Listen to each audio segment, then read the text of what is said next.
Hey everybody, it's me, James Introcaso. I'm back. I'm a game designer and a podcaster who's part of the Tome Show Network, and I also just launched a new fantasy radio play podcast with Rudy Basso called Have Spellbook Will Travel. Today, we're playing a very special game of 5th edition Dungeons and Dragons. Before we get into the details of the game, let's go around the table and we'll meet the players behind the characters. So with me today is the crew from Dice Camera Action, Holly Conrad. Holly, why don't you say hello to the people out there? Tell them a little bit about yourself. Oh, you're muted. Mike.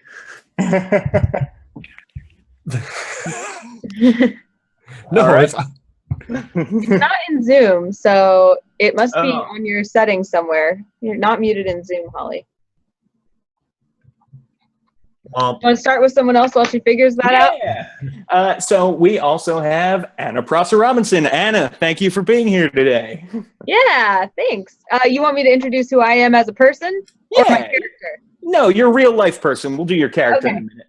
I'm Anna Prosser-Robinson. I work full-time at Twitch, so I just came fresh out of the adjacent studio to this one from Twitch Weekly, where I was talking a little bit about Roll20CON, so that was exciting.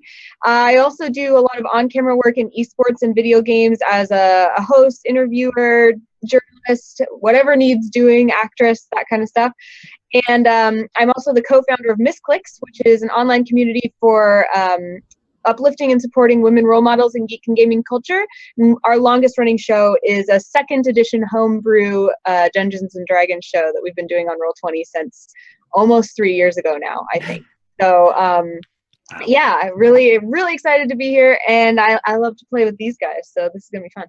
That's awesome. That's awesome. And you're also one of the hosts of today's Roll20CON, so thanks for that. Of course. So you do a lot of awesome work, so thank you for all that you do. Jared Knabenbauer, am I saying that right, Jared? You did, yeah. All right. So I had the benefit of watching Chris mess it up on the first episode. So Jared, why don't you tell the people out there a little bit about yourself? Certainly, I am Jared Knabenbauer, also known as Pro Jared, all over the internet, especially on YouTube, where I cover a myriad of different gaming, whether it's old retro video games that I grew up with, or whether it's tabletop, such as Magic the Gathering, and of course, Dungeons and Dragons, which includes a monthly celebration of D&D every December, aptly named D&D December. I see what you did there. Yeah, I've been playing D&D for well over 20 years, and I'm here with my crew, so let's rock. That's we awesome. Can hear you, Holly. Yeah, we can hear you now, Holly. Holly Conrad, you want to introduce yourself? Oh, no, we can't. No. Uh-oh. They lied to you, Holly. We did hear her. There was a momentary. Yes. But now she looks like she's frozen. So why don't we go then to Chris Perkins, the Dungeon Master of Dice Camera Action, who is letting me take over his game briefly today. Chris, why don't you tell the people out there a little bit about yourself? I work for a small little can-do company called I've worked forever here. When I'm not DMing, I am working on Dungeons and Dragons product, usually as in some sort of creative capacity. I'm the lead principal story designer at Wizards of the Coast for D&D, and you can see a lot of my handiwork in products such as Curse of Strahd and the upcoming Storm King's Thunder. Yes, yeah, that was awesome. You guys announced that news this week. People should definitely go check that out if they have a chance to. Yes, they should. Yeah, I was also on a little tiny internet show called Critical Role last night, playing, and I enjoyed it so much. I want to play more today. Exactly. Chris is joining us with just a little under 2 hours of sleep. He flew, he played D&D, he announced Storm King's Thunder, so thank you so much for being here. I filled my lungs with poisonous LA air. D&D is life. Holly. Okay. No. We can see you now. Need a restart? I did that. Oh, there you are. There Right here. We can hear you. Can you hear me? I don't know what happened. I tried everything. I don't know what was going on. I'm so sorry. Hey, it's cool you're here now. And it was great because it looked like you were yelling, cursing. I was yelling. Because it's like it works all the time and then it stops working for no reason. So, you know how it is. You know how the internet works. Of course. Well, now you're good. But yes. Hi, everyone. I'm Commander Holly. I do things on YouTube on my channel, Commander Holly. I cosplay and I make stuff, and I like birds, and I love RPGs and D&D. So yay! Hey, yeah, exactly. It is awesome, and it is an honor to have all of you here. Just before we get rolling, a little bit about today's game. It's a adventure that is an Electrum bestseller on the DM's Guild and currently has a 4.5-star community rating, which is a big deal. It's Death in the Cornfield by Merrick Blackman. So that's what we're going to be playing today. It's $1 through the DM's Guild. So if you want to check that out, definitely check it out. This is like a happy adventure. This well, it takes place in Barovia, so the adventure is a little short. So if we have some extra time, I've also integrated one of my own DM's Guild products into this. It was released on Thursday. It's called Taroka Expansion. So that will also be part of today's entertainment. There's one more thing that I want to be clear about. Today's adventure, while it's using the characters from Dice Camera Action and does take place in Barovia, it is not canon. So don't try to figure out where this little adventure sort of belongs in the story. Think of it as my fan fiction, I guess. And then I just want to give a shout out real quick. Roll20 staff, you guys are awesome for setting this up. And there's a whole reason for this live stream, which is that the internet is an amazing place. But just like anywhere else in the world, their internet has some jerks. So Cybersmile, an international nonprofit who supports victims of cyberbullying, is the official charitable partner for Roll20CON, and we couldn't be more pleased about that. At its foundation, Cybersmile is rooted in the idea of safe spaces for online, safe spaces online for everybody, and that's a core value that drew Roll20 to the group. If you want to make a difference and also get some awesome stuff, if you make a donation to Cybersmile, I believe in the amount of $1 or more, you get an exclusive art pack that you can only get by donating through to Cybersmile today. And it is awesome. Some of the artists, it's tokens and tiles. Some of the artists who made some of the maps you're going to see today actually have work that's part of that pack. You could also purchase a exclusive Roll20CON t-shirt from Teespring, and the proceeds from that also go to help Cybersmile. So definitely go check it out. It's at roll20.net/con/donation and help it out. And now we're going to get into it. So for people not familiar with Dice Camera Action, this is our chance to sell them on it. So why don't we go around the table real fast and we'll introduce people to the characters that folks are playing. Jared, why don't we start with your character? Certainly. Greetings. My name is Dieth Woodrow, a simple man grown up within the streets of Waterdeep. Although my life started quite cushy, born into a noble rich family home, all that was lost when we were robbed. Forced to grow up into the streets, I was forced to beg, and myself turned to finding riches throughout different adventures and caverns and whatever peril. But I refuse to steal. So though I may be a thief or rogue by nature, I don't steal from others. Rather, I seek the thrill of adventure. Nice, nice. That was a great intro. Wow. That was. That's hard to top. Anna Prosser-Robinson, why don't you introduce us to your character? Well, bless your heart for asking. Thank you. I am Evelyn Marthane, and I am what you might call a very powerful paladin in service of the Morning Lord Lathander. And indeed, I have been blessed with great strength and fantastic statistics, but I will assure you that they will roll. I carry a battle axe named Lightfall, with which I enforce the will of Lathander, and I truly believe that death is just a beginning of a new journey toward the light. I see the good in everybody. Excellent to have you with us, Evelyn. And Holly, why don't you introduce us to Strix?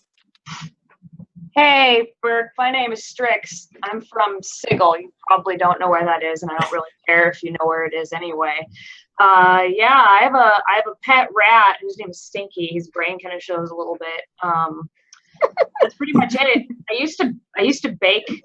I can make some good things to eat, but I keep them in my robe if you want one. You want one? You want a snoop? And Chris, you normally play the DM, but you too are playing an important character in today's game. Yes, I'm going to be playing Irina Kolyana. Ah, Arena. She is the Bella Swan of Barovia. unlucky at love. She is the object of desire of a very bad vampire named Strad von Zerovich, and so she has taken sanctuary with some foreigners who will be able to help her hold back this terrible creature, so that she and her brother and the people of Barovia can live in peace at last. Excellent. So you all are going to be mid-travel from one place to the next. And while you are traveling, you find it is sort of a cold, little bit misty rain afternoon, and around you are all these fields of wheat, sort of stretching as far as the eye can see. And you can occasionally see a little farmhouse here or there dotting along the way. The clothes of an ill-made scarecrow flap in the cold breeze that's sort of along the road as you're walking. Suddenly, you become aware of a moan coming from the scarecrow. Looking more closely, you realize the scarecrow is actually a young man who is tied to a stake, almost sort of in a crucifixion position. What would you like to do? Does it look like he's having fun? It does not look like he is having fun. It looks like he is suffering quite a bit. And I wish Paulton hadn't have passed out again. Yeah, You leave him alone. He's just resting. He'll be He's fine. not resting, he's drunk. He's a drunkard. He's just celebrating the light that's inside him, just like it's inside you, Strix. Oh my lord, this man looks like he's in pain. I run over and try to start taking it down from the. Don't touch it. It's probably cursed. Check him for injuries. Make sure he's okay. You can see he's been exposed to the elements, and he looks like he's been beat up quite a bit. His head is sort of lolling around. He's definitely breathing, and he's moaning, but he's sort of going in and out of consciousness as you look at him. I take him by his cheeks like this, and I'm like, "It's all right. Don't worry. We're gonna take good care of you." And I try to just disconnect him from this apparatus that's holding him up. Nice. So you disconnect him from the apparatus that's holding him up, and you can see. Oh, there we go. Dragged him onto the table twice. All right. So yeah, you see this. You're able with your tremendous strength to kind of pull loose the ropes and pull him down, and you pull him off of this stake that he's been tied to, and he reaches up to you weakly. He's a young boy, pale skin, blonde hair, looks to be maybe 16 years old, and he sort of reaches up and tries to touch your face, and he says, "Are you an angel?" Are his hands dirty? Is he dirty? Oh yeah, he's very dirty. He's got some dried blood on his hands. He looks filthy. He looks like he's been hanging on there on that stake for several hours, and the dust is kicking. As he reaches up to my face, I kind of awkwardly and then I kind of take my gloved hand and grab his hand and pat it, and I'm like, "No, I'm not an angel, but I am a servant of the great morning Lord Lathander, and through his will, I will shine his light upon you." And I comfort him, but with my gloved hand. Ask him if he scared away any crows. That is rude. Stop, clearly. I mean, if he did scare away crows, it was probably very nice of him because we don't have to deal with them anymore.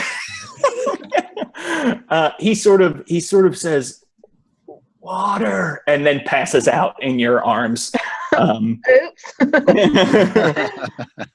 As he, looks You down. passed out because you're just too annoying.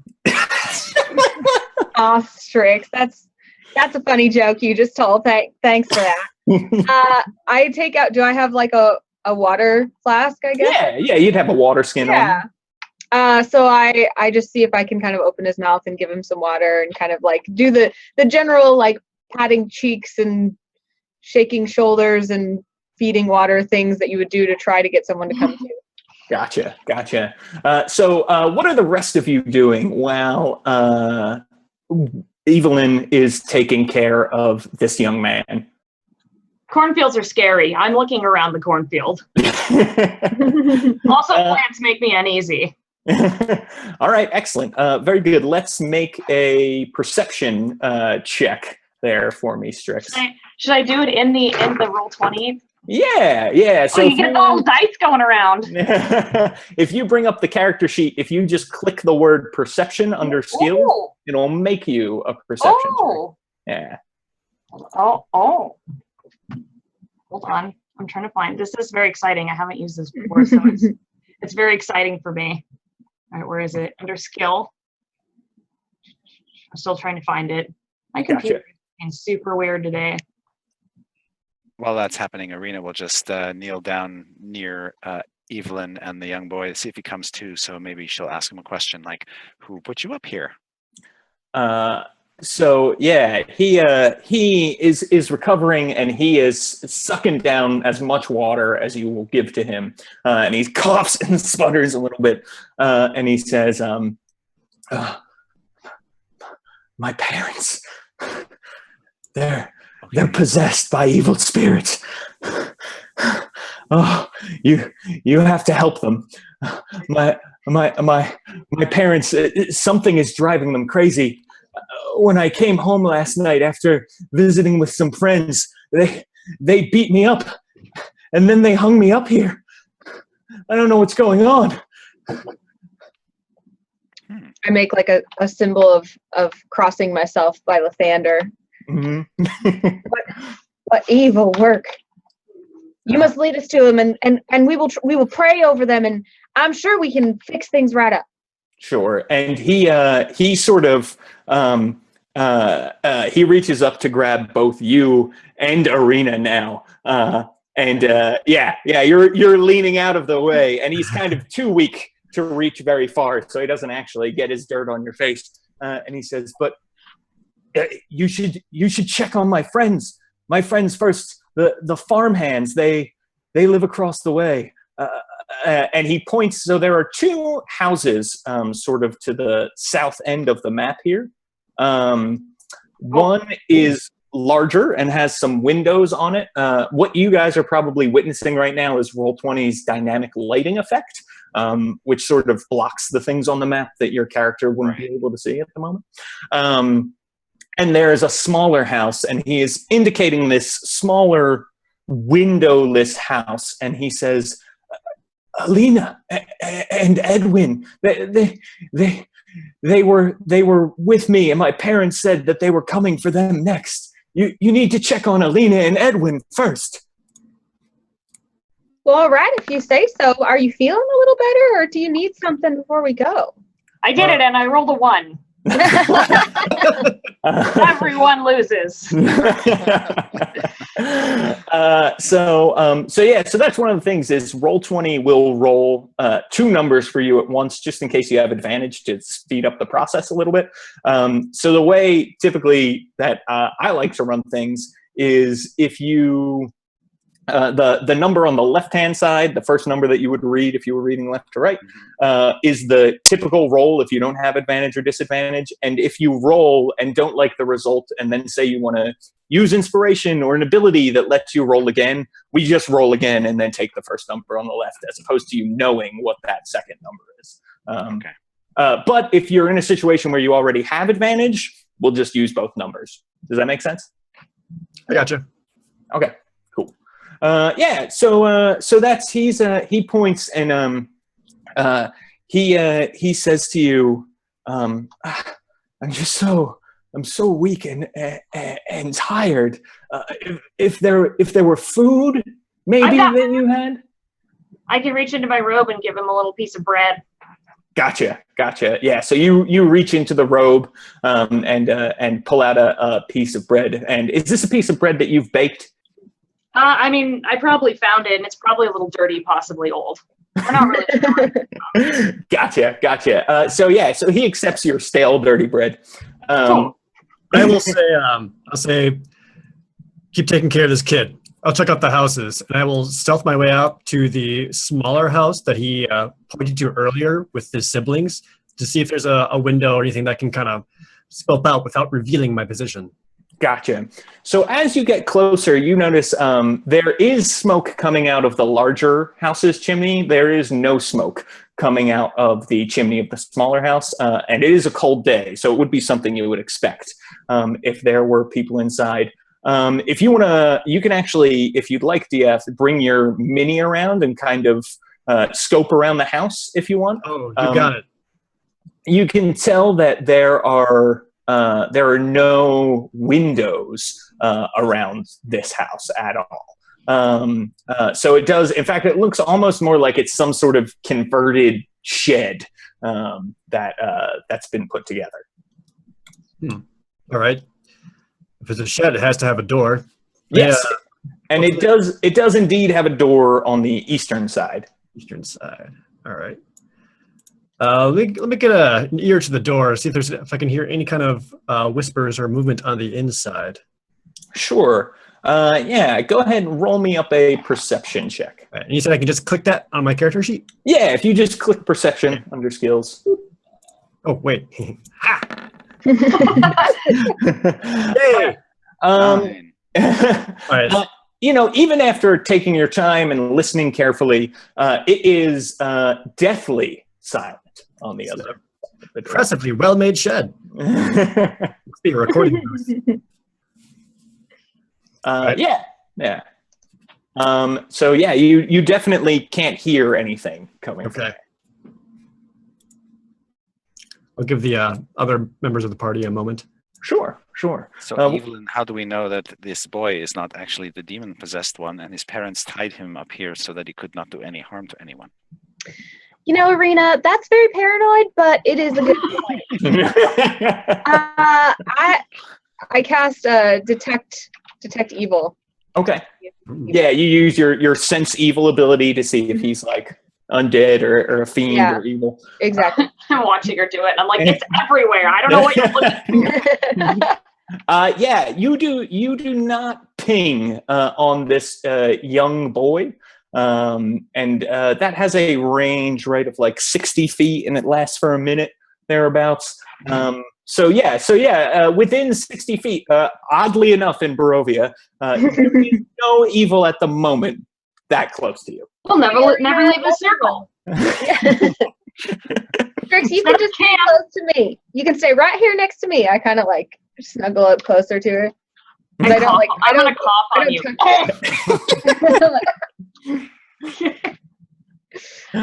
Yeah, but other than that, I just kind of stay and keep tending to the boy and wait for DF to come back. But I'm like, see, Arena, everything's fine. I know you're worried because Strahd has his crush on you and everything, but don't worry, we're safe here. These agents are everywhere. I agree, Arena. He could be here right now, hiding under this field. Because I would have sensed him because I can sense 60 feet in an orb. Even the corn is watching us. It is watching us. I mean, they do have ears. It's at least Yeah, they're listening. Yeah, I mean, there are 4 other scarecrows definitely hanging out here. Let me give this shed door handle a little test to see if it's unlocked or if I'm able to open it at all. So it is locked when you give it a test. There's somebody has locked it up tight. I'm on it. So with that, I'll pull out my old lock picks, tighten up my gloves, and go to work. Awesome. So you should be able to click under tools. Your lockpick should be there, and that should give you a dexterity check with your thieves tools. Oh, look at that. Yeah. And so I can just click that? Yeah, okay. Just like that. Yeah. Boop. Boop.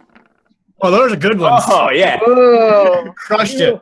Dang. Yeah, you barely touched the lock. Like you're just a master. You slide in, boop, and the door pops open. You're actually able, if you want to walk into that house now, DF, you'll be able to see what is inside.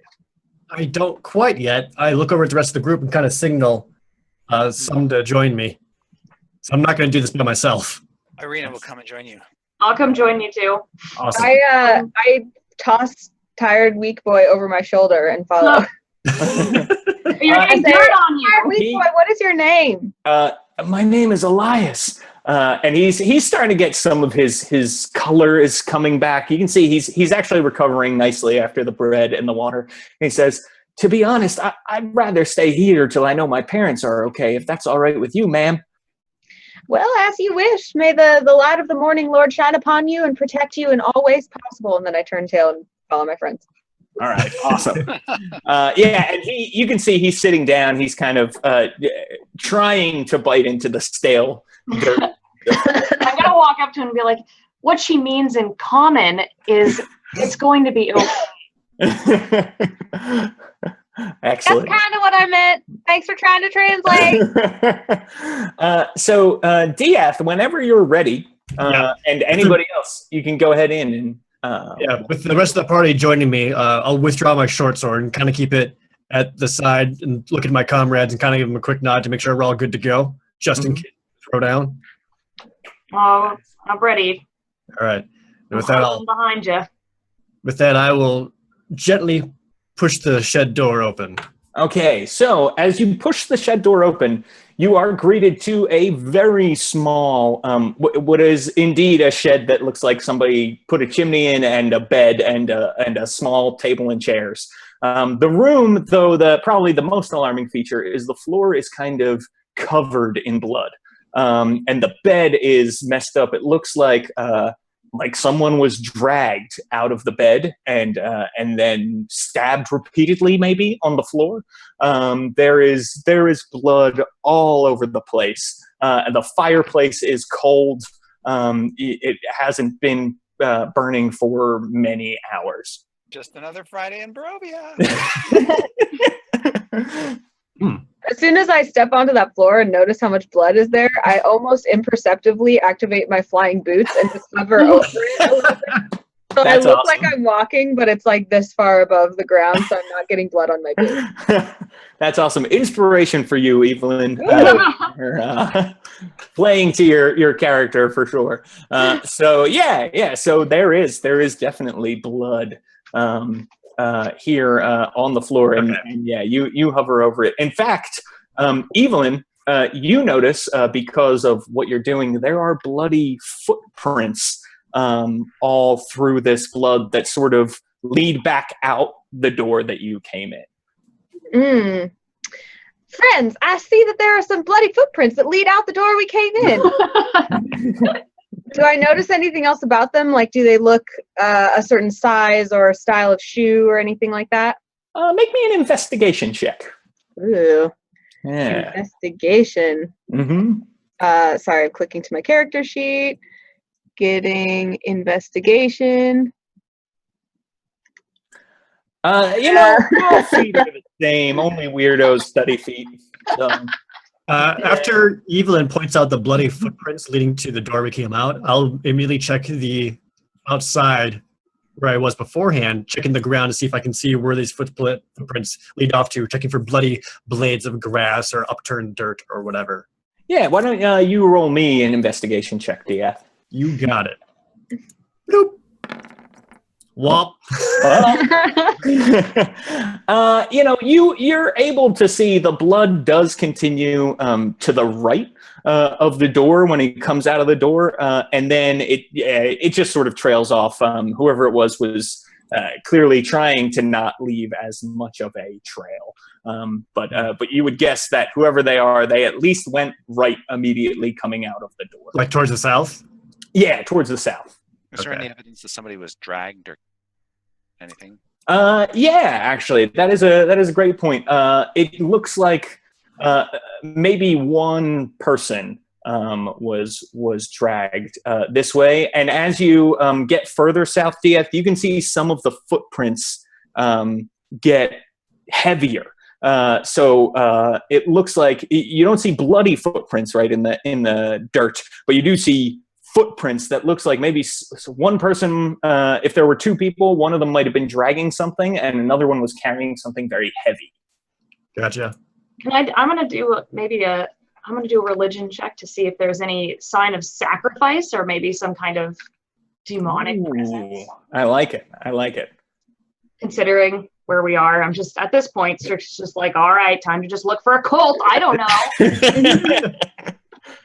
It's always the cult. It's always a cult.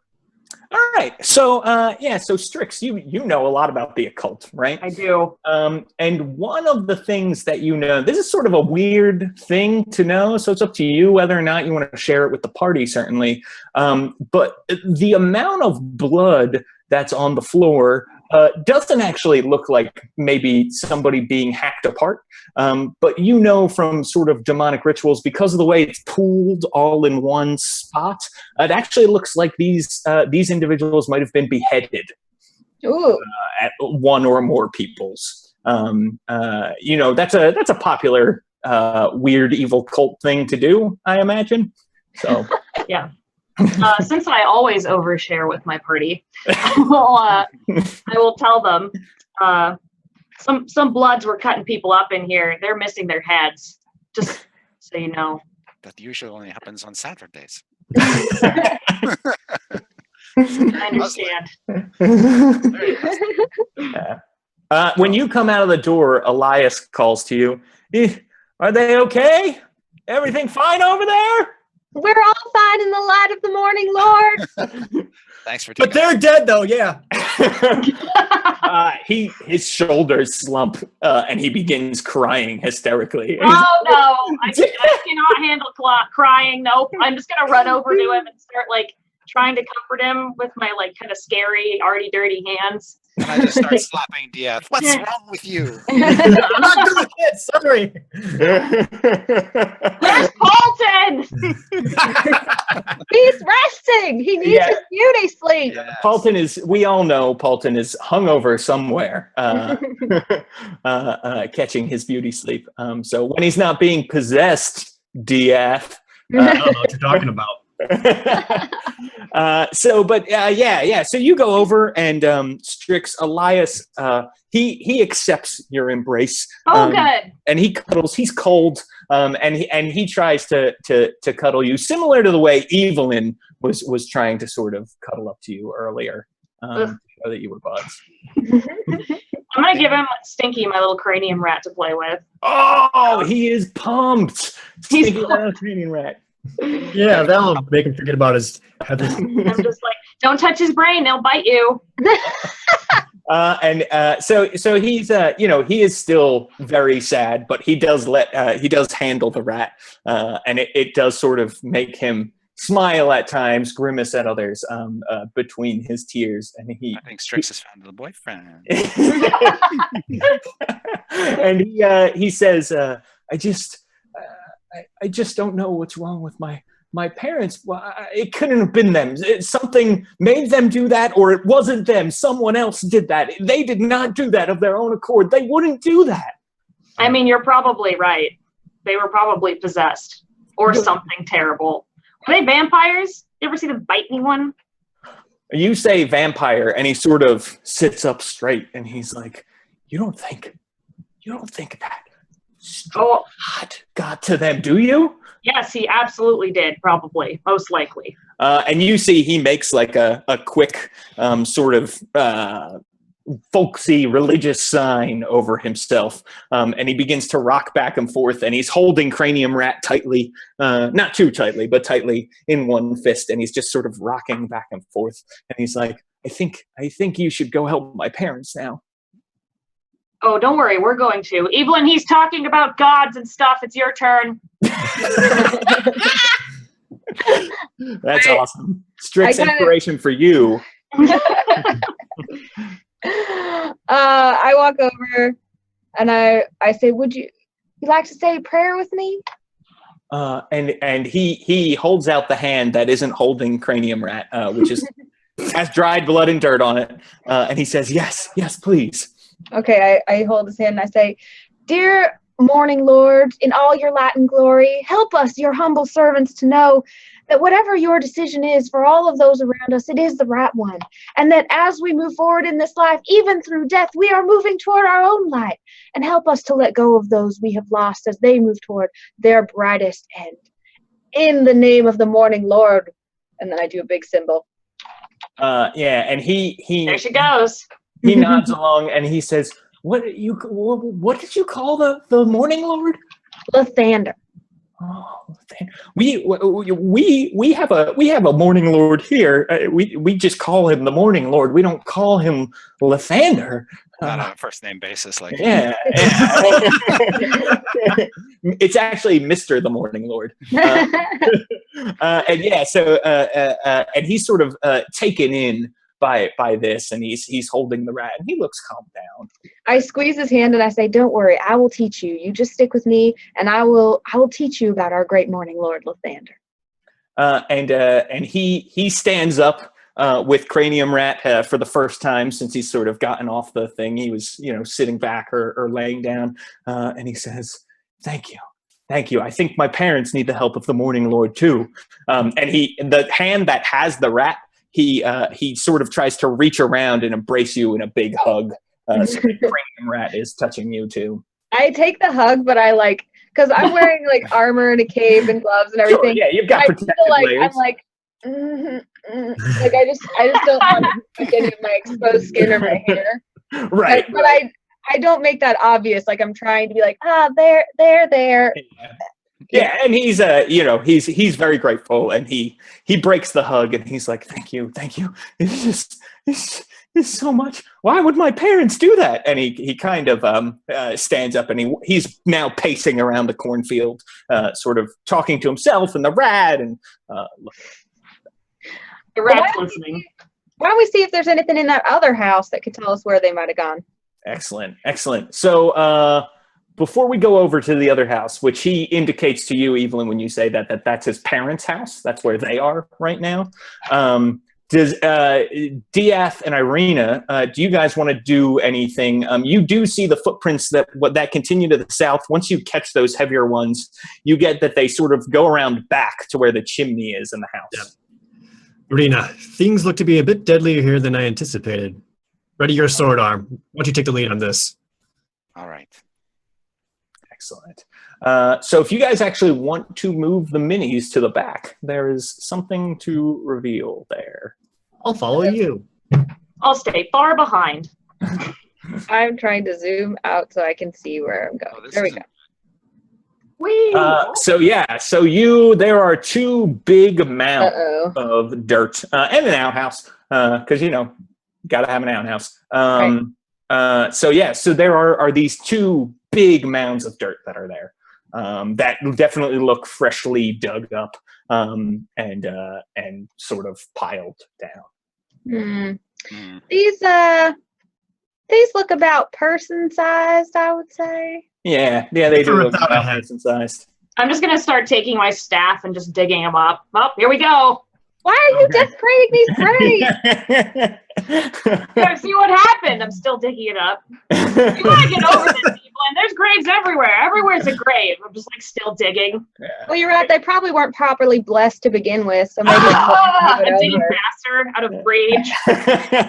So while you're digging, you guys can see there's actually two shovels resting against the back of the house that are covered in fresh dirt, sort of on the spade tool as well.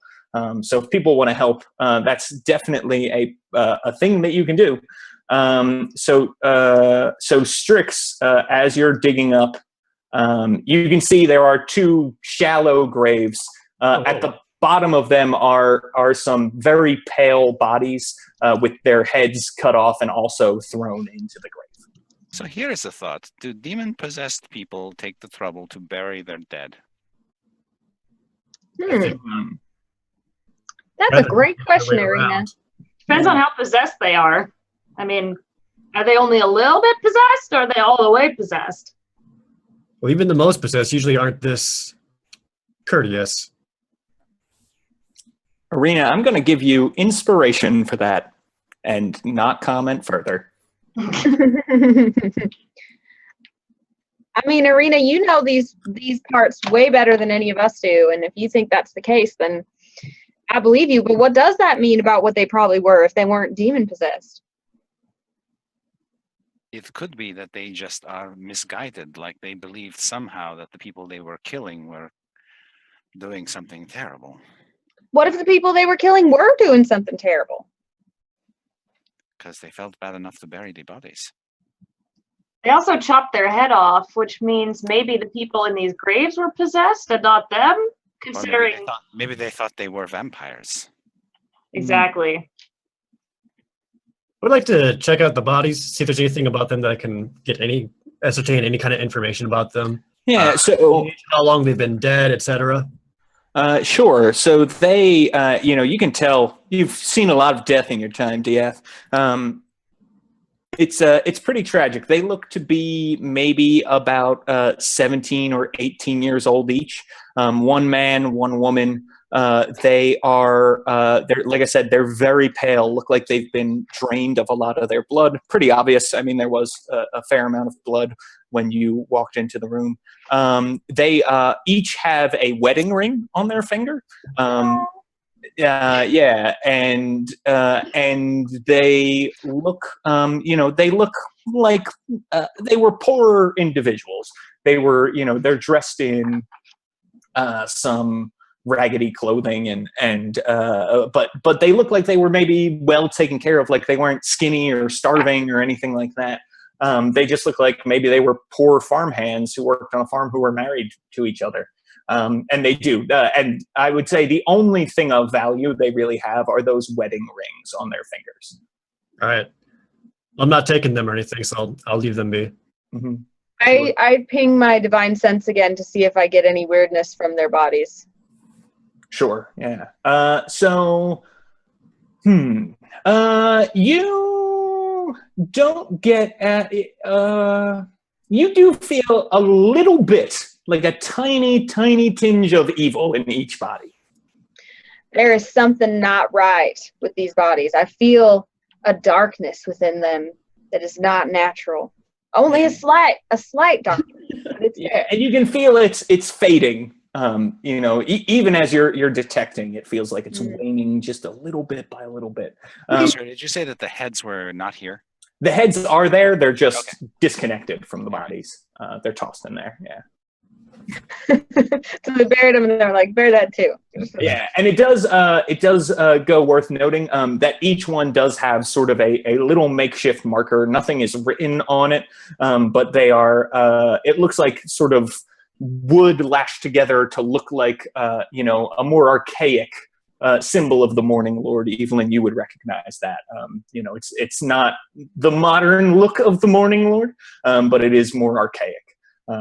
You would have learned that in Morning Lord Sunday school.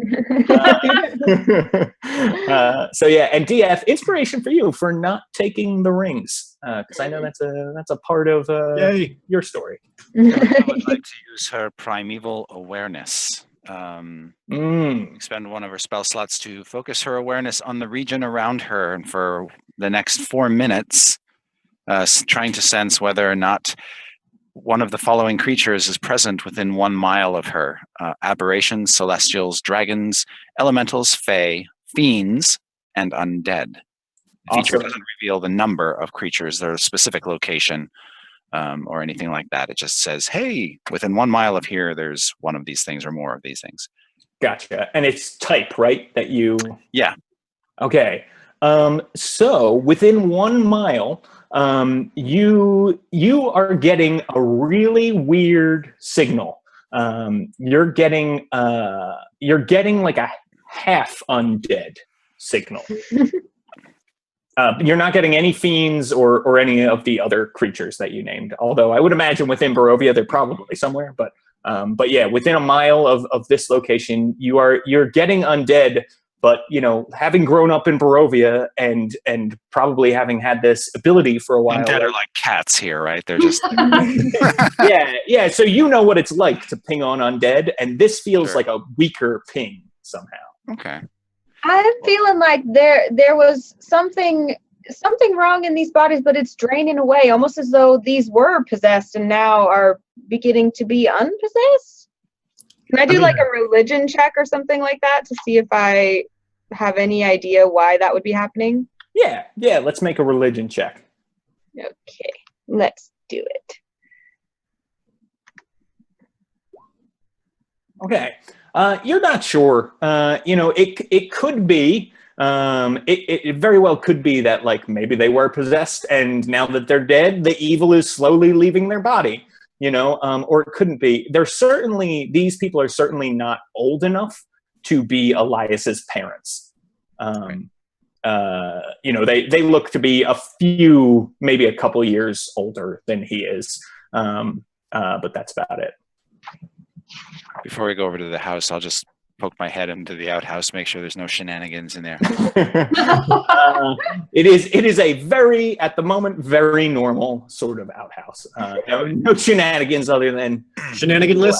Right. Yeah, it is a shenaniganless outhouse. Okay. I pulled Dieth in there and make out with him. Now it's a shenanigan outhouse. Finally, all the sexual tension. You are what I've wanted all along. That's right. There you go, As long as I get to be the one to tell Paul and be like, haha, sucker. Strix is like, no one ever wants me. I want you, Strix. I love you. I'll pull Strix in too. We'll make it a three. Like, no! And Evelyn's just outside, like, I'm never alone in the light of the morning. Now that we got that out of the way. So a couple hours go by. Yeah, all the sexual tension is gone. We can continue with the adventure. Rita, we've got a job to do. I was going to say we just did the job, but Oh no! Oh man! I like how this started as my fanfic and has quickly become Chris Perkins fanfic. all right. We need to make our way over to that other house, though. We got some stuff to take care of. Yes. All business, Diaz, all business. That's what they call all business DF. So you approach this door as well with a I'm gonna smoking follow. chimney and Strix is everything. alone. Nope. Yep. That's always. I'm in the darkness. Where am I? Oh, I'm sorry, Evelyn. Here, I'll bring No, you. it's okay. I have a very small screen that I'm working with right now. I'm here. Okay, I can help move you around when I ping the map. Sure, that would be great. Sorry about that. No, you're fine. So, all right. So, so you guys are here outside of this door. Let me give this door another little lock test. Okay. Do you want to do anything before you sort of go for the door? Do you want to listen again? I'll do my usual check on all doors, pressing an ear up against it or underneath the crack of the door at the bottom of the frame, trying to hear anything I can, seeing if it's etc. Cool. Yeah. So here, you make me a perception check, but you can definitely hear some stuff going on inside. 16? Okay, that's great. You hear what sounds like the soft sort of crying of a woman. It doesn't sound hysterical. It sounds more like a like a very sorrowful, kind of like when you go to cry alone after a movie that you've seen and it's moved you a little bit. You're like, you just need a minute, you go into the other room. It's kind of like that, a more controlled crying. I have no idea what that's like. Me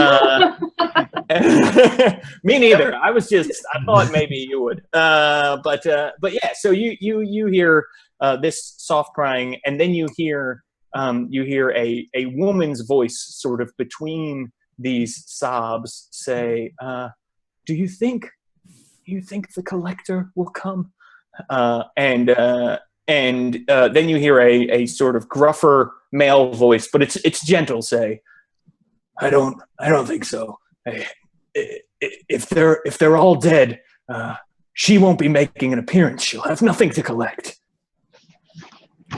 So before I even further approach this door, I'm going to head to the south and look around the other side of the building, see if there's any kind of windows or anything that I could... Yes, so there are windows on this house. If you want to, if you move your mini up, you actually should be able to see inside. Oh, look at that! Yeah. All right, I'm stealthing, by the way. Like I'm...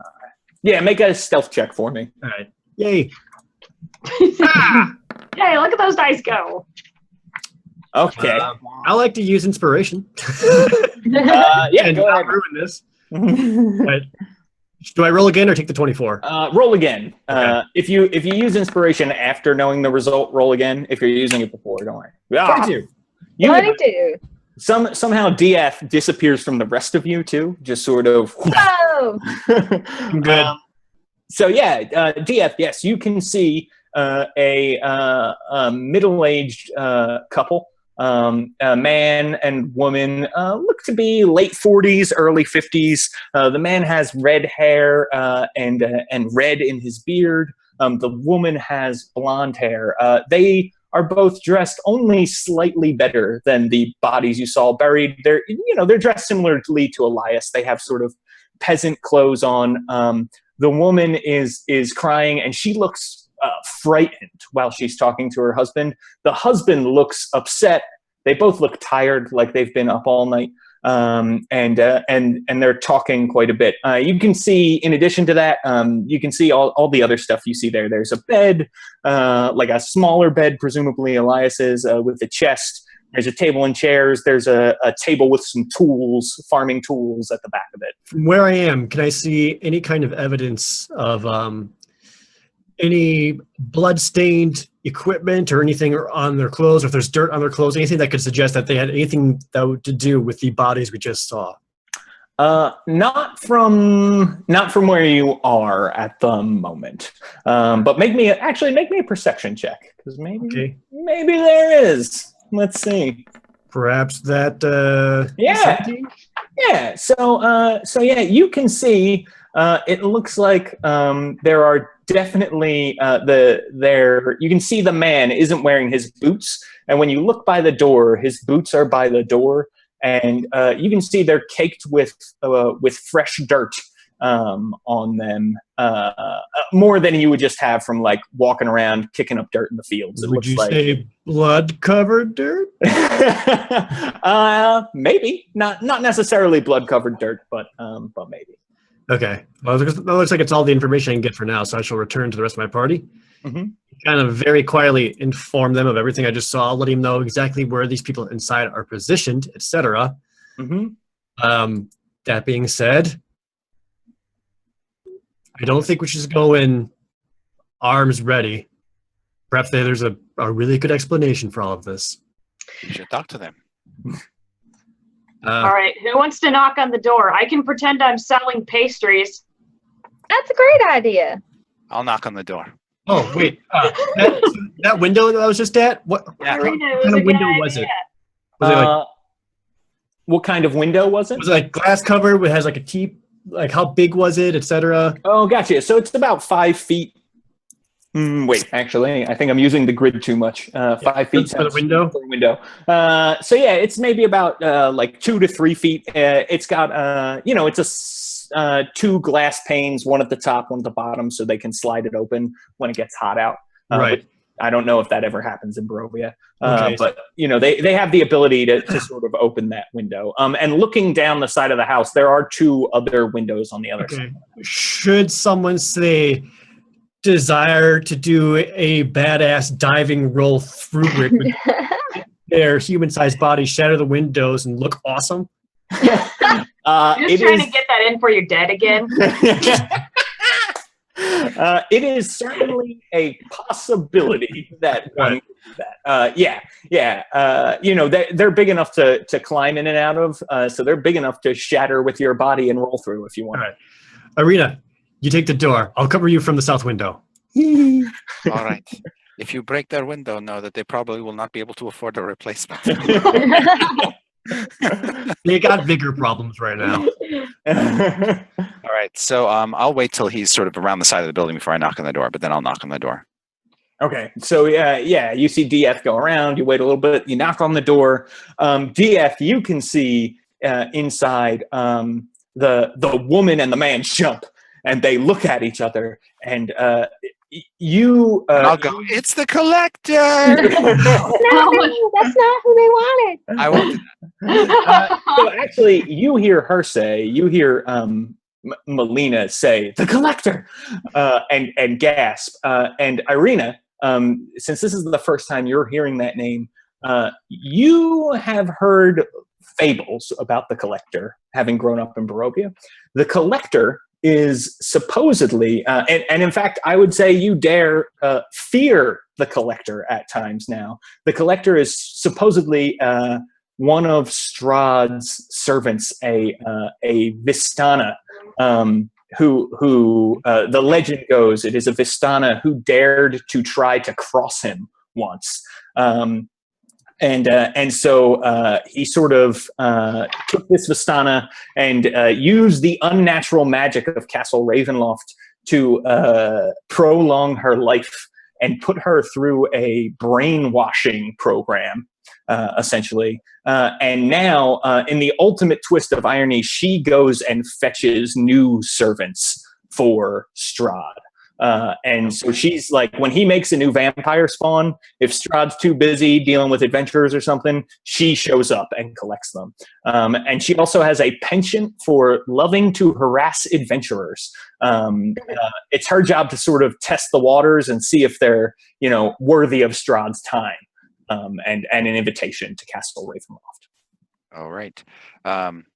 I will dump that information. Sure. Yeah. upon Strix and Evelyn as concisely as possible. And you have time to do that because you can see DF Abner sort of motions for his wife, like, "Don't be ridiculous. It's not the collector." And then turns and yells, "Go away. We don't want any visitors." I am Irina Kolyana of Barovia. Perhaps you've heard of my father, the burgomaster? We've come to check up on you. Do you know Make who sure I that you're am? okay. Yes, you know who I am. Proper. So you say that, and you can hear like, there's some rummaging, and you can see Abner DF is about to yell something back. That guy's name is Abner. You can tell probably from the fact that that's what his mini says on it. But yeah, the man looks like he's about to yell something back, and the woman sort of quiets him. And she's like, gives him the "I'll take care of it" face. She dries her tears, comes to the door. You guys at the door hear some fidgeting going on, and she tries to unlock it, and she opens the door just a crack, and looks at Irina, and then sort of takes in Evelyn and Strix as well. And she says, yeah. I brought the devil to claim your soul. The collector is here. Oh no! I have my hood off. I look totally sort of at least 10% normal. Right. So she, they definitely look at, gives you a look, and looks in your direction and says, thank you for coming. Yes, everything is fine. Everything is fine. Is it time for taxes yet? I didn't realize it was time to pay taxes yet. I will say, Elias is out here in the cornfield. And her eyes, her eyes kind of get wide, and she said, "Oh, is he?" Make an insight check.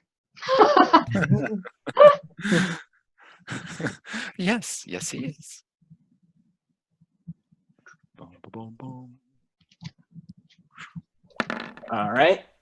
Yeah, I mean, other than the obvious, she does seem, she seems disturbed that you know that.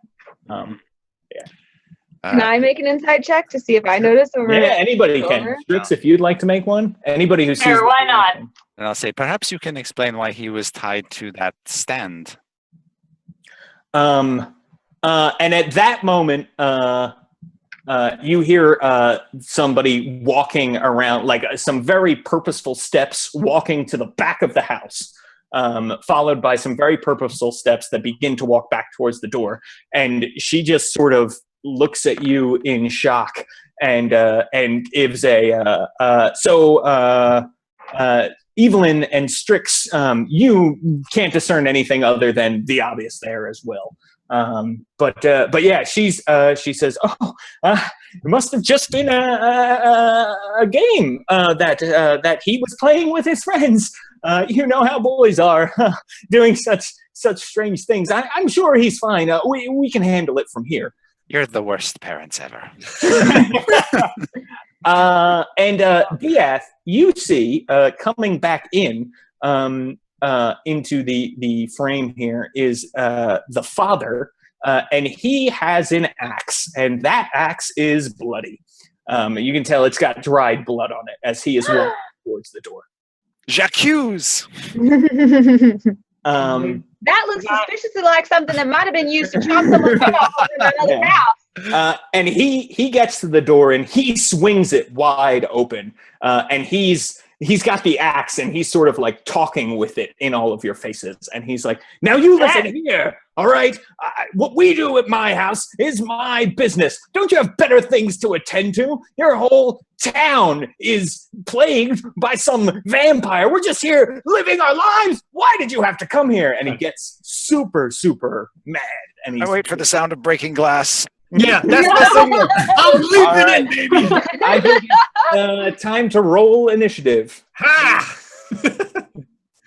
Right. We're killing this poor kid's parent. So there's if you guys want to go ahead and roll, you can click initiative on your character sheet, and it should put you right in. Let's see, did I miss anybody? I got a solid 22, baby. Okay, nice. 17. I was trying to find it on here. Oh, I have it twice, yeah. It's right. It's where it normally is on the character sheet, right next to armor class on core. Since Evelyn's third, she realizes she really has to go to the bathroom, so she runs really quick around the corner of the house to go to the bathroom before she has to fight. That's totally fine.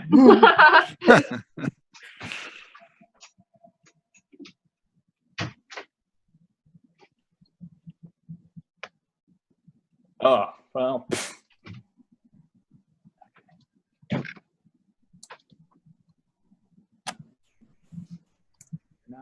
You get to jump through the window. Dude, I'm excited for this. You kidding me? Before you have to, again, be inside Paulton. So Diath, we're actually going to give you a surprise round, which means you're basically going to get to go twice in a row because they didn't know you were there. So go ahead, make a. I'm going to say this is an acrobatics check. Okay, that's fair. Yeah. You can probably run fast enough to force your body through an old glass window. All right. Yeah, cool. All right, let's see. Nice. Okay. 24. So you not only do you break the glass, you sort of swan dive in, like your fingertips go first, and you use them to crack the glass, and then you roll into your shoulder, and the rest of that sort of gives way, and you roll out, come up standing on your feet, and you are right there, ready in action. You still have an action. Yep, and right away, it's just short sword out, dagger in the other hand. Just to let them know that, we got them surrounded. And rather than immediately attacking, I'll take a free action just to say, relax, we only require your cooperation. All right, make an intimidate check with advantage because of the way you just entered. Oh. With advantage, that's better because I'm not great at this. What's up? That happens, and he immediately lowers his axe, and his wife sort of runs and clutches him, and he says, "Okay, we don't want any trouble. What can we do? What can we do?" That's right. No blood needs to be spilled, and I'll put the dagger away as a gesture of good faith. Okay, nice. Well, I think maybe we're out of initiative unless anybody has something they particularly want to do that would be combat-y. Unless you want to murder him right now, because I got him the weapon away, it'd be funny. Right. They did apparently kill 2 other people. Yeah, that's true. That's true. But it probably behooves us to ask them why before we slaughter them. Right. We had to justify. I will do exactly that. I will say, why did you kill the 2 farmhands? And Melina looks at you and she says, Elias is out there? You tied him to a scarecrow stand. Yes, but is he still alive? Yes, you left him that way. They say, come in. He's got my rat. Should I go take it back from him? And they kind of look at you, and he says, I would not if I were you. I would stay away. He's fine. Stinky liked him. He's giving you the like, just come in here kind of sign. Like come in. Really wants you to come in bad. No. That's fair. So they just kind of take steps away from Irina and Strix as they're sort of trying to motion you in. Do you, Irina or Strix, want to try to stop them in some way? No, I will just press them for more information. I mean, I've got a pincer if something goes down. Yep. At that moment, everybody's friend, Elias, comes wandering down the path, and he's talking to all of you, and he says, "What are you? What's going on? You're talking to them? You're friends with them after what they did? After they killed my friends? You're gonna go in and have tea with my parents? Is that what this is about?" I pat him on the shoulder and I say, being a teenager is real hard, and sometimes you don't understand exactly what your parents are trying to teach you, so just be patient. We're just trying to create some lines of communication here. And so you say that, and Melina, who has not introduced herself yet, but that is Elias's mother's name, she lets out a scream, when she sees Elias walking up, and Abner, the father, kind of puts her behind him, and he says, "Get back, honey! These people are working with the devil Strahd!" Why don't we just stick with this initiative All right. that we have going here, and we'll add. I'm like, Stinky, come back. Okay. All right. That's the actual name of this adventure. Stinky, come back. Stinky, come back. And you can see Stinky runs down off Elias and comes back onto you, Strix. And Stinky is terrified. Oh no, Stinky's afraid. We're in trouble. Stinky's afraid we are in trouble. It is your turn. The man, he's sort of just trying to hold you at bay with his axe right now. I'm honestly not paying any attention to him. I will take a throwing dagger back out. I'm mostly confused as to what's happening. So what I will do is I will just shift back a little bit, and just so I can give a quick glance around the rest of the room, see if there's any other evidence or anything that would incriminate Abner and Melina. Sure. So yeah, on this other side of the room, you can see this sort of cooking table. The knife on the table also has a good deal of dried blood on it. Right. So with that ready action, I'm just going to keep the dagger there, and I'll ready an action. So if I see Elias, Abner, or Melina take any kind of action against my allies, I will immediately throw the dagger at them. Gotcha. Okay. Just because I don't know who's good or bad at the moment, so I'm just going to chill for a second. So whoever hurts your friends, that's who you're going at. Whoever swings first. Gotcha. Yes. So you're sort of keeping your eye on all three. Yeah. So on Elias's turn, he looks at you, Evelyn, and he says, "Let me get to my parents. I'll do what you don't have the courage to." And then he gives you a big shove and tries to shove you out of the way. And for a scrawny 16-year-old kid, even for strong Evelyn, you can feel that he's got some Lathander strength or something going on there. Probably not Lathander. So he gives you a big shove. Go ahead and make a strength check. Yeah. So make an athletics check if you've got it. Athletics. That's fine. You're good. Okay. It's either way. It would be more than what he had. So you don't move, but you are surprised by the amount of force that comes out of it. And then he sort of grabs his face, and when he looks up at you, his eyes are glowing red. Yep, there it is. Dagger his face. Dagger his face. Yep. Is that your ready to action?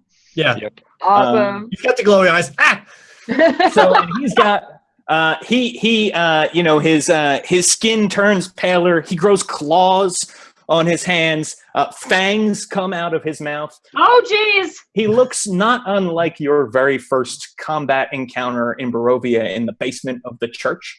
That individual, he seems to have undergone some of the same changes. Of the young man who was turned by Strahd, if you recall.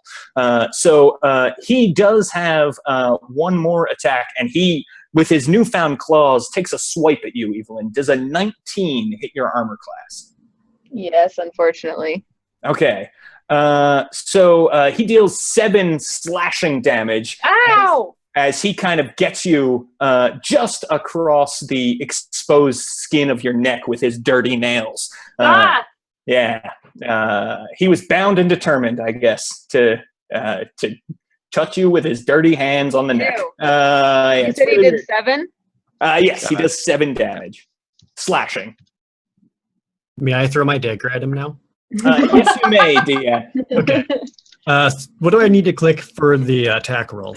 Your face so is if you so pleased. click the dagger, it should roll it. Just put it all there? Okay. Yeah, it'll put so what it actually does is for you, in your case, it rolls sneak attack in case you have it as well. So the left number is your regular attack and the right number is your sneak attack damage. Gotcha. Okay. At the bottom there where the damage is. So a 10 though is going to your dagger sort of flies harmlessly past over the heads. You're trying not to hit your friends who are all kind of bunched up there. Exactly. And you can hear Melina sort of screams when you attack, and she's like, "My son!" He is no longer your son. Irina, it is your turn. All right, I'm going to stab him in the face with my Nice. magic short sword. Yeah, I like that. Evil. Boom. Nice. Nice.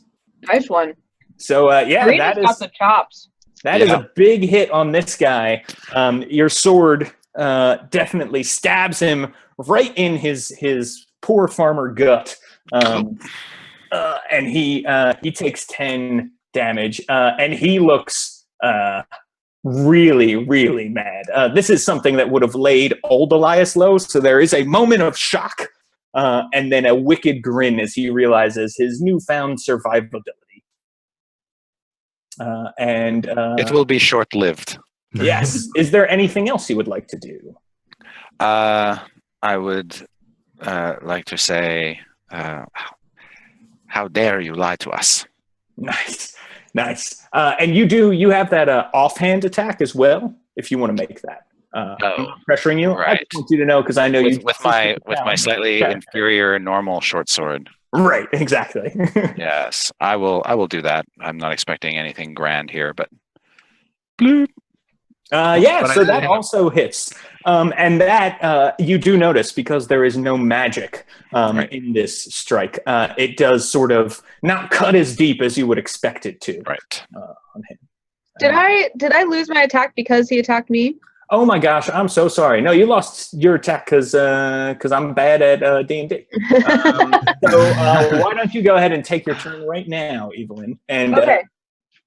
DM punishment. This is a James Intercasso house rule. You have advantage on this attack roll. Nice. Yeah. I like that. How generous.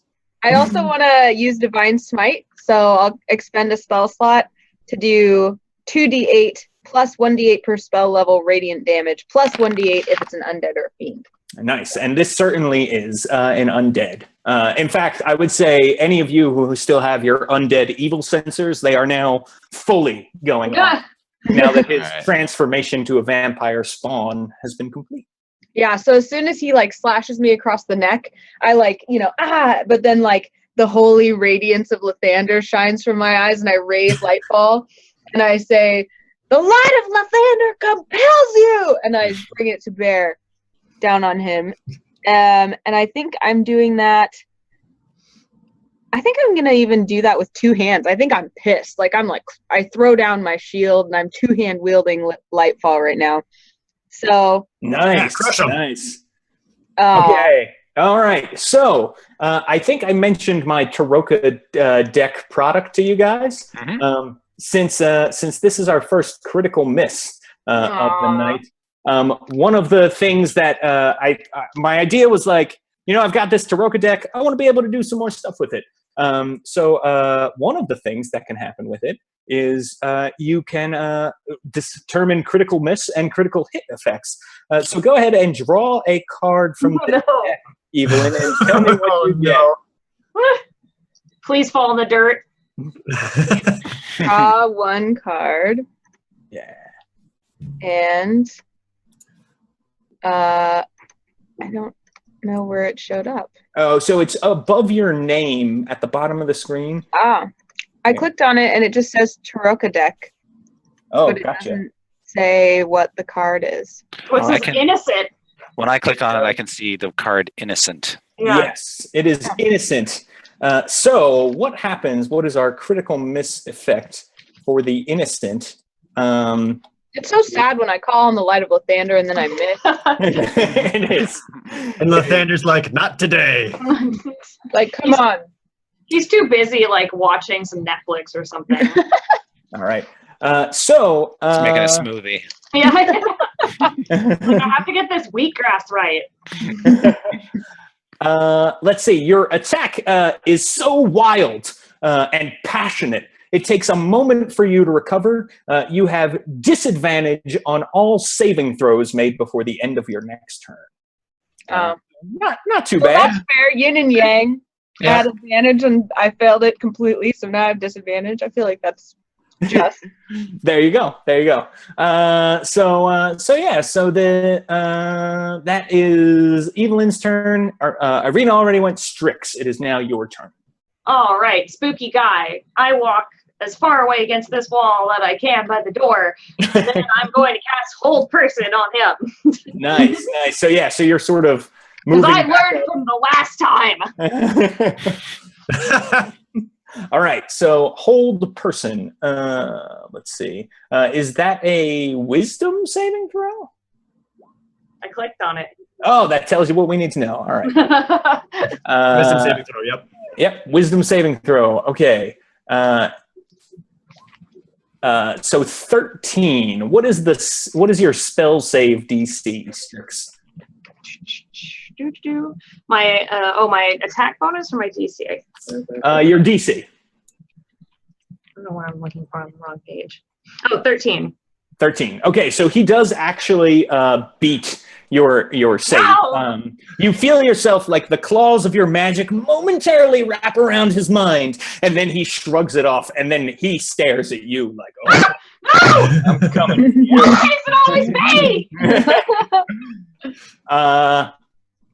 Abner, the man on his turn, his wife sort of tries to run out there, to Elias, and he holds her back, and he turns to you, Diath, and he says, "Please, you must kill my son."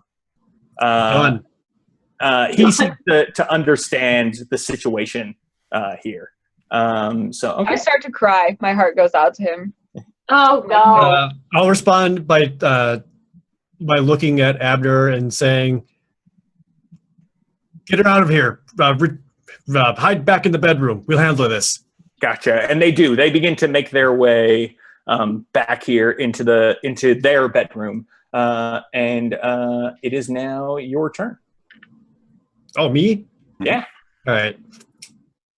Is there a western window that I could possibly dive out? Or Are there any more things I can dive through? Yeah. Sadly, there is Why use the door? okay. But the door is wide open, and you could perhaps grab the top of it and like launch yourself out. Ooh, yeah. What I will do is, seeing Arena's attack with her offhand short sword and realizing how ineffective it was, I put my normal short sword away and said, take out my silver dagger. Ooh. I will use my cunning action to move on up to Elias and get into a flanking position. Okay. Wherever it is, and then with him engaged with some of my allies, I'm going in for a sneak attack. Okay, go ahead. Yep.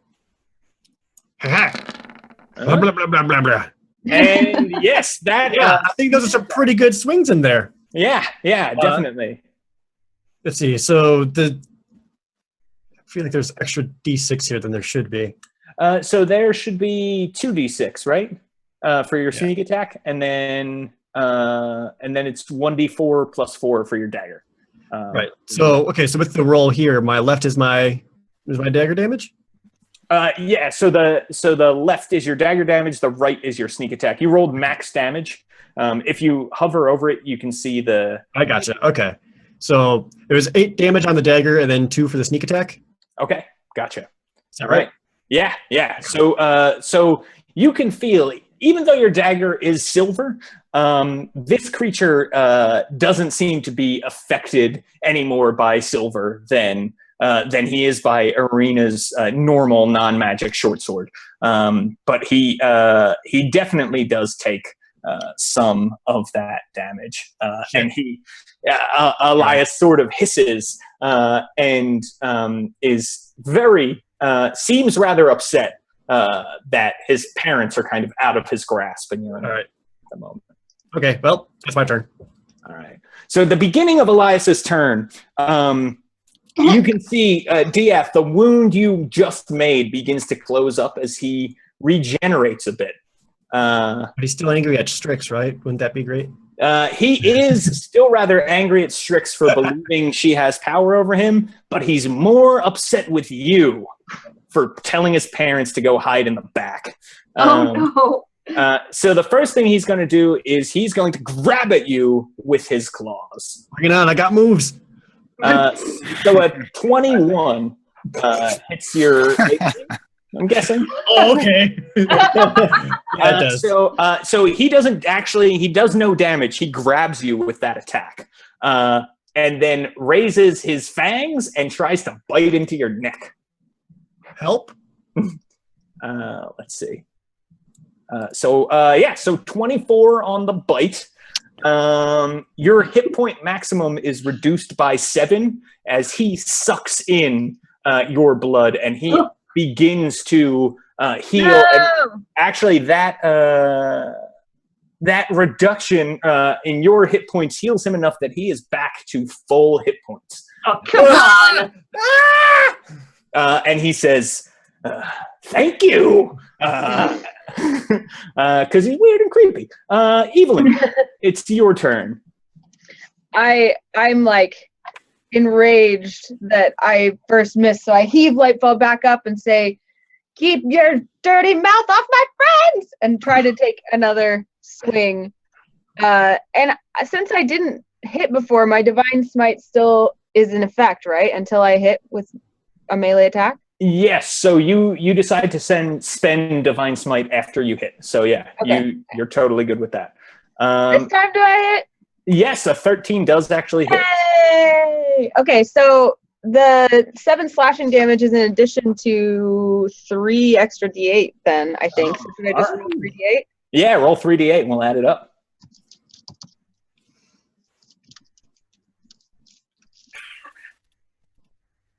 Tiny little screen. Wow. So 20. Okay. So yeah. He And then I do that, and then I kind of whisper, "The lad of Lathander compels you." and he screams, and that sort of searing light seems really, really painful to him, and the wound is actually smoking. Does he retain his grip on me? He does retain his grip on you, but he doesn't retain his mouth grip on you. Right. As he sort of screams, and that smoldering wound seems really bad, and he says, "I don't like Lathander anymore. He hurts." All right, so Evelyn with the big hit. Okay, yeah. So he is really having a bad time of it, and it is Irina's turn. Alrighty, I'm going to Hunter's Mark him. Okay. All right, let's give him. And So we I know- am going to attempt to stab him with my sword. Okay, nice. Dun, dun, dun. Yay, 22. And because I have the Hunter's Mark on him, I'm going to do an extra d6 damage to him. Yeah. Nice. Get wrecked. Bonk, bonk, bonk, bonk. So, 14 damage. Nice. Okay. So yeah, and that's with your magic sword, right? That's the magic sword. Yeah, so that is a very clean hit from Irina. You sort of stab him, and you can see that this wound is also, even though you didn't do like radiant damage, that wound is also sort of smoldering. Okay. Yeah, it looks like that radiant damage has had some sort of temporary but very effective thing over his entire body. And I'll follow up with my somewhat less impressive short sword. Go ahead. Oh, what happened there? Okay. All right. So A yes. mighty- A mighty 2 points of damage. You have advantage, right? Because you have Hunter's Mark. Is that right? Gotcha. Yes, I do have. No, it's only advantage on wisdom perception or wisdom survival checks. Gotcha. Okay, so the 9 actually misses him. Okay. Yeah. And then I will interpose myself between him and Strix so he doesn't get any crazy ideas. Nice. Thank you, Irina. That's awesome. All right, Strix, it is your turn. All right, I'm gonna try and hold person again Mm-hmm. because that is my best. That is my best defense against this guy. Is to just make sure we can't move. If at first you don't succeed. Do it again until you do, or run away. Please don't run away. All right. Okay, hold person. He's got to make his wisdom saving throw. He fails. Yeah, take that. So he becomes paralyzed. So he's hunted, marked, and paralyzed. While paralyzed, what Strix is happens just yelling, to "Start bashing him! Start bashing him!" he is incapacitated, which means he can't move or speak, and he can't take any actions. He automatically fails strength and dexterity saving throws. Attack rolls against the creature have advantage, and any attack that hits the creature is a critical hit if the attacker is within 5 feet. Can't rattle your bone box now, huh, Mr. Sassy Teenager? I'm so angsty. Such an edgelord. My parents tied me to a post. My life is so hard. It is your turn, sir. Go ahead and roll it up. And you have advantage on this attack because he is paralyzed. Oh, it's back to me? Yeah. Okay, so when is he still grabbed me, or? You are no longer grabbed now that he is paralyzed. All right. Okay. Well, I'm almost like gleefully, I kind of like trot around to their side of them, like, you're out. Don't forget you have advantage. Oh, yeah. And if you hit, it's a crit. Yeah, which is a big deal for you, DF, with all the damage you do. Okay, so if I silver or dagger didn't do much, and I could tell that, I'm just gonna go back to short sword then. Okay, go ahead. So, oops, ignore that. That's my dagger attack. I clicked the wrong one. Okay, that's fine. Okay, there we go. It's a good thing you don't have to throw it. You actually It's a rolled a natural crit. 20. Wow. So you do all of that damage.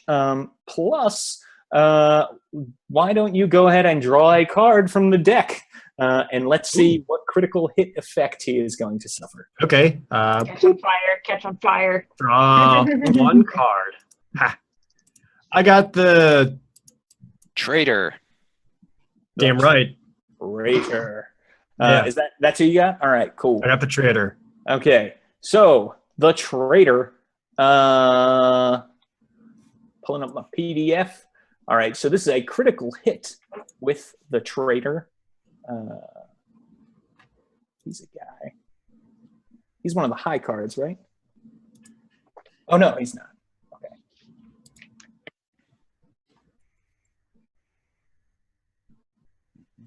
Okay, he's the 9 of glyphs. So the traitor.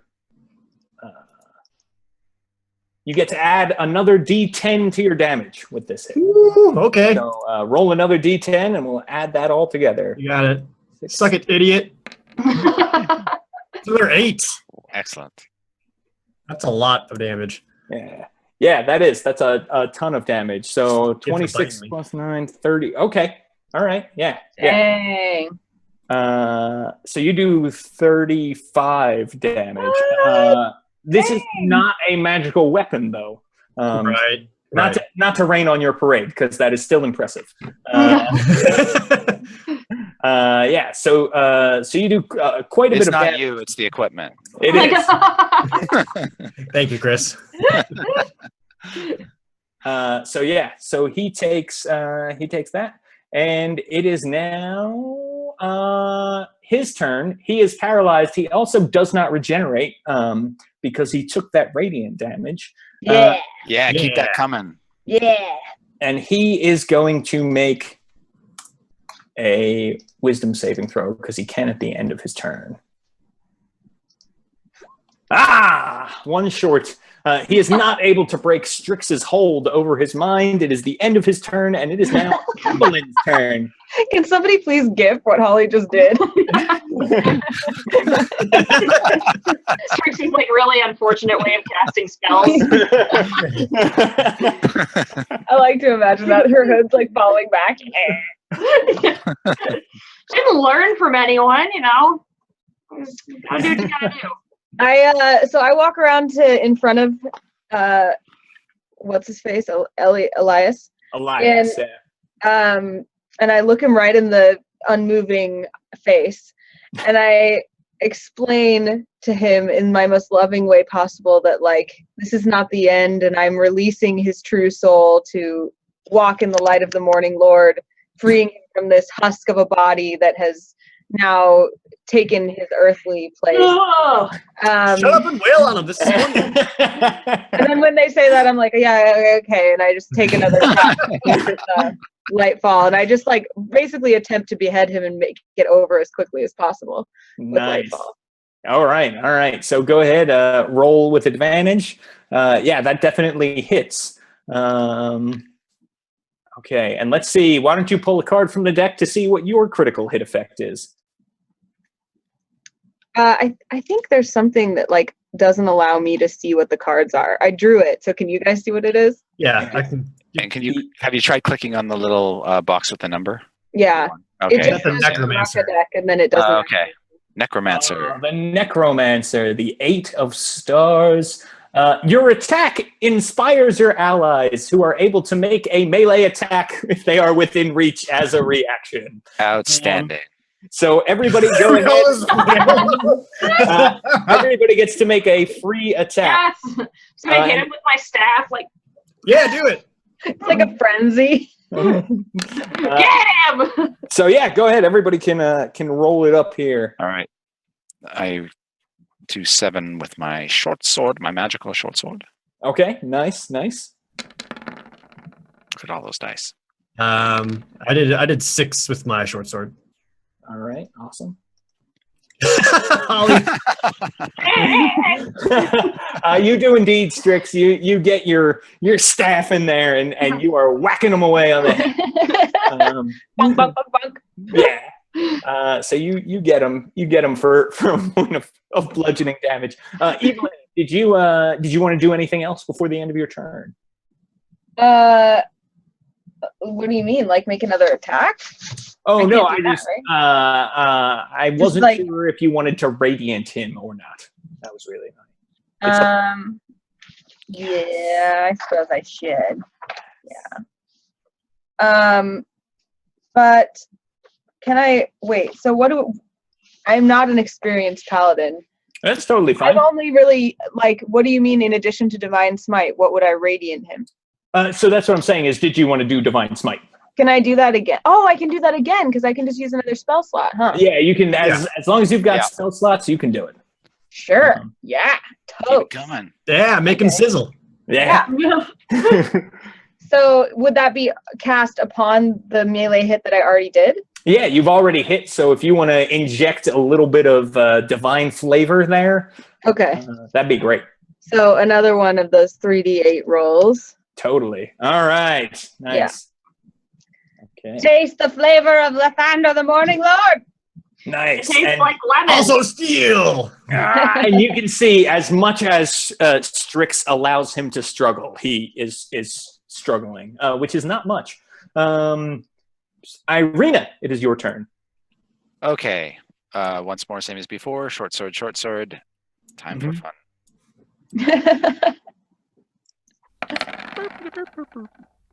Wah wah.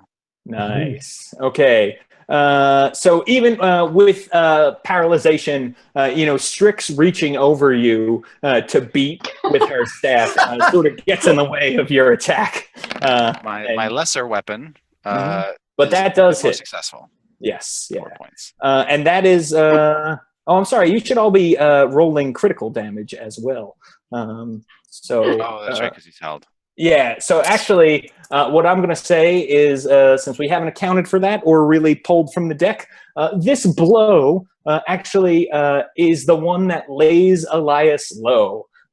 He falls to the ground, and because he is smoldering and has taken radiant damage, he sort of looks up at you, shock and horror in his face, and for a moment, the innocent boy returns to his weird undead face, and he sputters up blood, and it's gross and sad, and then he dies. I shed one tear and then kneel and bless him and say, "Walk into the light, young friend." I give him one good strong stab in the back of the neck with a twist, just to be sure. Nice. Well, he's in the dead book now. Someone cut his head off. They don't want him coming back. Right. Yeah. I actually business. nod sensibly and pragmatically at this and just chop his head off with Lightfall. Nice. Yeah, so you chop his head off. Then we high five afterwards. Yeah, he's dead. The rest of his smoldering body sort of disintegrates, and his head is just kind of sitting there, and eventually that kind of disintegrates too. And you can hear the now hysterical crying of a woman behind you. And as you look back, Abner and Melina are standing there. And the man looks at you and he says, "Thank you. Thanks for that." You are welcome. Your son now walks the shining path of the morning Lord. You will all be so lucky. Yeah, and you can see at this point, the sun has pretty much gone down completely. It had started to set. I should have mentioned that when Elias changed, sort of Kylo Ren style. The sun was going down, and he became evil. It's not too late for you to start a new family. They say,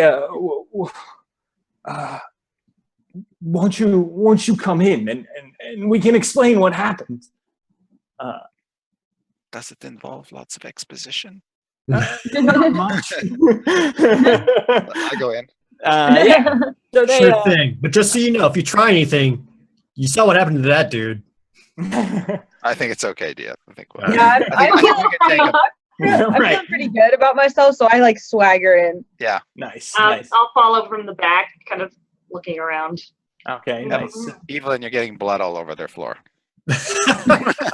So at this point, Yeah. because the sun has gone down, I've turned off the lights, sort of the global illumination that we've got here. So you're all in here. And he said, he introduces himself finally and says, "I am Abner. This is my wife, Melina. Please have a seat. We were just making some tea. It's probably overboiled by now. Terribly sorry. And she sort of runs and goes to grab the tea. And they have his seat. They sort of serve you all tea. And he says, you see, something happened last night. Our friend, our two friends had our son over. They're also our farm hands. Their names are Alina and Edwin. They're married. And I'm sorry, I'm losing myself here. They were married. He sort of gets like a real sad grimace at that and stares at his feet and says, "Well, you don't understand. Just like you had to do what you did to my son, we had to do to them. When our son came home, we saw he had the mark of a vampire upon his neck, and he had been fed upon. We knew what we had to do, and we went over, and when we saw that Alina and Edwin were also drained of blood, we did what we must, and we buried them. We couldn't bring to do that to our son, and so we have heard that the morning lord in his light in some places will destroy the progeny of vampires, and so we tied him out there in the field, but it didn't work. It didn't work. Why didn't the sun take my son away from me?" I put my hand on her shoulder and I say, "But the sun has come and taken your son away from you, hasn't it? The morning lord provides." And he nods and looks at you and says, "I would have preferred a different ending than this." Yeah, but we took him Who the are fuck we away. to dictate the will of the morning lord? So I'm gonna start putting any snacks I have in my robes. I also try to discreetly ask, "Do you guys have like a little rag or something I could use to clean some of this blood off?" Before it gets dry? She says, of course, and they sort of bring you the rags and everything, and he says, "Well, at least the collector won't be coming by now. He only comes for people who have been marked by the vampire." That's right. And at that moment, There's a knock on the door. it's me, the collector. You actually hear a disembodied voice go throughout the house. And it is sort of the voice of someone who is extremely old and has seen much in their time. And it is a female voice that says,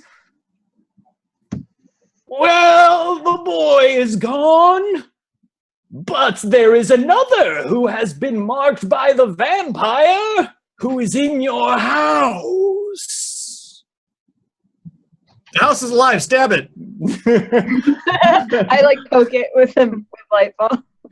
And you hear the voice says again, "How lovely to see you, Burgomaster's daughter." What? Irina! Oh yeah, I do I have fang made marks out on. with you. I have fang marks on the side of my neck. I Mhm. forgot about those. Yeah. And the voice says, "Send the Burgomaster's daughter outside and the rest of you can go free. No. By that, we're going to start cutting people up again. I mean, first of all, Talking House, nice to meet you. I'm Evelyn Marthane. Second of all, who are you and under what authority? And third of all, Irina, are you a vampire? No, I'm not a vampire. But I have been bitten by Strahd. But I'm not a vampire. That's right, yeah. Did you make out with him? No. I believe Irina. I've been bitten by a werewolf. Still not a werewolf. Yes. That's fair. That's fair. He has Related. He has forced himself upon me, but I am not a vampire. Yeah. This I know. Related. Evelyn, my shoulder hurts. Could you Did you get bit, Diaz? I got bit. Diaz? Gosh darn it. Do you want me to chop your shoulder off? If you don't want to use a spell, I can also give him a potion. Mhm. I got the healing potion. Just Irina's some been of us losing need out every on you hit this whole point time. All right. Sorry, hold on, Collector. We're trying to heal ourselves. Just chill out for a second. We'll be out in a minute. So, Diath, if you want a healing potion, I can give you that. I can heal him. I was more just joking. I can heal him for 9. No, you can do that. All right, I'll use that. I'll heal myself back up to 24 then. Yay. Yay, not dead. I'd rather not lose 1/3 my hit points. Mm. All right. That is fair. We're not giving up Arena. We're not giving up Arena. We made a promise long ago, and we're keep sticking to that. Then you hear kind of the voice say, "You have made your choice." Yep, that's what we did. We made a choice. And she says, "I will summon those to come rip you from that house." And Abner and Melina look at each other and they're like, is this lady really worth it to you? What you want to do? And there is you see bursting through the door, a powerful magic comes through, bursts through the door. You actually see it has ripped the door of the shed off its hinges. Oh, no. There is the image of a Taroka card. And that Taroka card is, let's see. A Marionette. bunny. It is the Horseman. Yes. So the Horseman appears and hang on 1 second. The table is moving pretty slow for me and I think I need to reload it. So I have a good thing that I can say during that 1 second. yes, please say it. Which is that as we now move into another conflict, it reminds me that there are prompts for games throughout Roll20CON. One of them is to use an object, which is a spotted handkerchief, and the other is to resolve a situation with a bully without using violence. I don't know if we're going to be able to do that in this situation. We can try really hard, but all of that